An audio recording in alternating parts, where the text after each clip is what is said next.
لاہور کے ایک فلاحی ادارے کے سربراہ نے پاگل خانے کا دورہ کیا جہاں 30 خواتین قید تھیں جن کو خطرناک حد تک پاگل قرار دیا جا چکا تھا، لیکن جب سربراہ نے دیواروں پر نگاہ ڈالی تو وہاں دانائی بھری باتیں لکھی تھیں۔ یہ دیکھ کر وہ بولے، ان میں ایک عورت بالکل ٹھیک ٹھاک ہے اور پاگل بننے کا ناٹک کر رہی ہے۔ انتظامیہ نے کہا، یہ ممکن نہیں، سب ماہر نفسیات سے تصدیق شدہ ہیں۔ سربراہ نے وہاں کے باورچی سے کہا، آج کھانے میں جان بوجھ کر نیند کی دوا ملا دینا۔ رات کو کھانا عورتوں کے سامنے پیش کیا گیا اور پھر سربراہ نے چھپ کر ایک خفیہ کمرے سے ان تمام خواتین کا مشاہدہ کرنا شروع کیا تاکہ دیکھ سکے کہ ان پر نیند کی دوا کا کیا اثر ہوتا ہے۔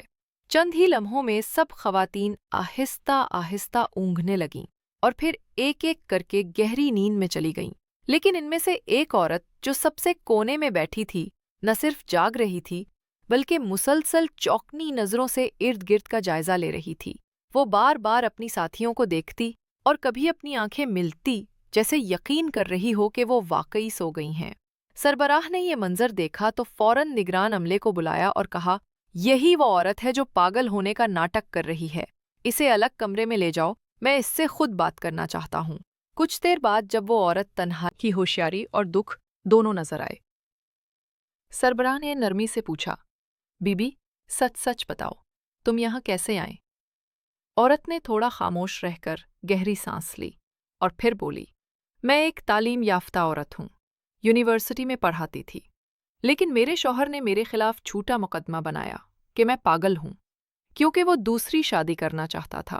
عدالت نے ماہرین نفسیات کی رپورٹ پر بھروسہ کیا اور مجھے یہاں قید کر دیا گیا۔ میں نے مزاحمت کی مگر کسی نے میری بات نہ سنی۔ یہ سن کر سربراہ کی آنکھیں بھر آئیں۔ وہ سمجھ گیا کہ عقل کی باتیں دیواروں پر اسی عورت نے لکھی تھیں۔ اس نے فوراً اعلیٰ حکام سے رابطہ کیا، کیس دوبارہ کھلوایا اور چند ہی دنوں میں اس مظلوم خاتون کو انصاف ملا۔ وہ پھر سے آزاد ہو گئی، لیکن جاتے جاتے کہہ گئی، عقل کی بات کرنے والوں کو دنیا اکثر پاگل ہی سمجھتی ہے۔ سربراہ دیر تک اس کی لکھی ہوئی دیواریں دیکھتا رہا اور سوچتا رہا کہ شاید اصل دیواریں تو معاشرے کے رویے ہیں